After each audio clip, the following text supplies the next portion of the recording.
उस दिन कुरनूल की सड़कें बिल्कुल शांत थीं, लेकिन उस शांति के भीतर कुछ ऐसा छिपा था जो इंसानी सोच की सबसे खौफनाक हद को छूता है। दोपहर का वक्त था, आसमान साफ था, लोग अपने अपने काम में व्यस्त थे और किसी को अंदाजा नहीं था कि इसी शहर में एक ऐसी साजिश अपने आखिरी पड़ाव पर है जिसमें खून, प्यार, जलन और बीमारी सब कुछ शामिल है। एक ऐसा अपराध जिसमें गोली नहीं चली, चाकू नहीं उठा, लेकिन फिर भी मौत की आहट साफ सुनाई दे रही थी। स्कूटी पर बैठी एक महिला धीरे धीरे अपने घर की ओर बढ़ रही थी।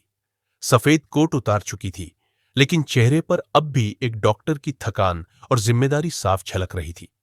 उसका नाम डॉक्टर श्रावणी था। सरकारी मेडिकल कॉलेज में असिस्टेंट प्रोफेसर। दिन भर मरीजों की जांच, इलाज, छात्रों को पढ़ाना, यही उसकी दुनिया थी। उसे नहीं पता था कि आज का दिन उसकी जिंदगी का सबसे डरावना दिन बनने वाला है। उसे नहीं पता था कि किसी ने उसके लिए मौत नहीं, बल्कि उससे भी बदतर कुछ चुन लिया है। कुछ दूरी पर, उसी रास्ते पर एक और महिला मौजूद थी।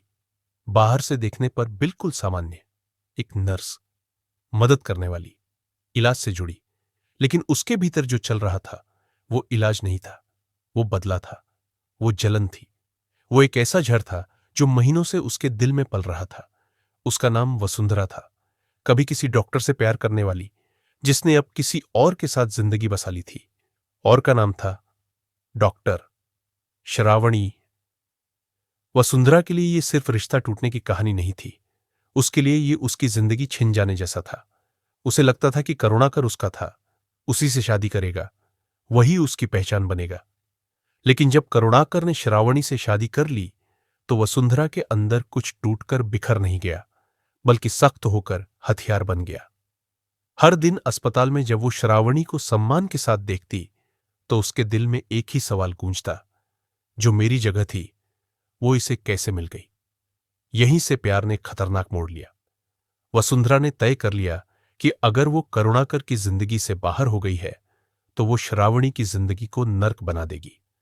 वो जानती थी कि सिर्फ मार देना आसान रास्ता है, लेकिन आसान रास्ता उसे मंजूर नहीं था। उसे दर्द चाहिए था, ऐसा दर्द जो हर सांस के साथ महसूस हो। और तभी उसके दिमाग में एक शब्द गूंजा, एचआईवी। एक नर्स होने के नाते वो जानती थी कि एचआईवी क्या है। वो जानती थी कि इसका डर इंसान को अंदर से तोड़ देता है। वो जानती थी कि एक इंजेक्शन जिंदगी और मौत के बीच कैसी रेखा खींच सकता है।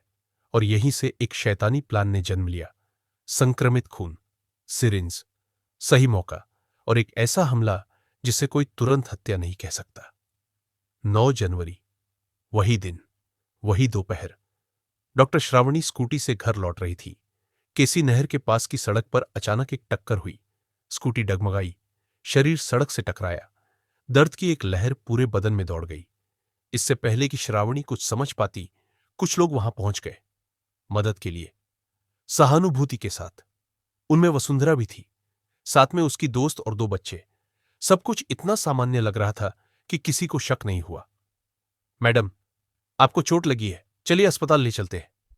आवाजों में अपनापन था, चेहरे पर चिंता थी, और इसी चिंता के नकाब के पीछे छिपा था सबसे खतरनाक वार। श्रावणी को ऑटो में बैठाया गया। दर्द की वजह से उनकी आंखें आधी बंद थी, दिमाग सुन्न था। तभी वसुंधरा ने कहा, मैं नर्स हूं, आपको इंजेक्शन दे देती हूं, दर्द कम हो जाएगा। अगले ही पल एक सिरिंज निकली, और उससे पहले कि श्रावणी पूरी तरह कुछ समझ पाती, उनकी गर्दन में एक चुभन महसूस हुई। बहुत तेज, बहुत गलत। वो सिर्फ एक सेकंड था, लेकिन वही सेकंड उनकी पूरी जिंदगी बदलने के लिए काफी था। डॉक्टर होने के नाते श्रावणी समझ गई कि ये कोई सामान्य इंजेक्शन नहीं है। उनके अंदर डर उतरने लगा, ऐसा डर जो हड्डियों तक चला जाता है।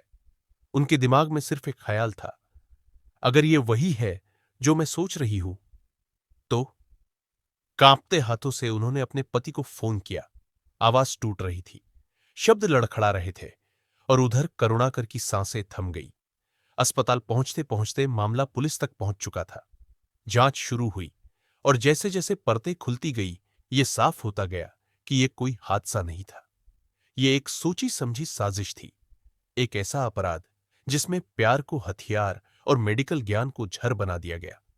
जब जांच में HIV संक्रमित खून की पुष्टि हुई तो पूरा सिस्टम सन्न रह गया। एक नर्स जिसने इलाज की कसम खाई थी, उसी ने बीमारी को हथियार बना लिया था। वसुंधरा गिरफ्तार हुई। पूछताछ में उसने सब कबूल किया। उसका मकसद साफ था, मारना नहीं बल्कि जिंदगी भर का डर देना, क्योंकि कुछ लोग मारकर नहीं, जिंदा छोड़कर ज्यादा खतरनाक खेल खेलते हैं। और यही इस कहानी की सबसे डरावनी सच्चाई है। ऐसे ही क्राइम स्टोरी सुनने के लिए वीडियो को लाइक, चैनल को सब्सक्राइब करना ना भूले।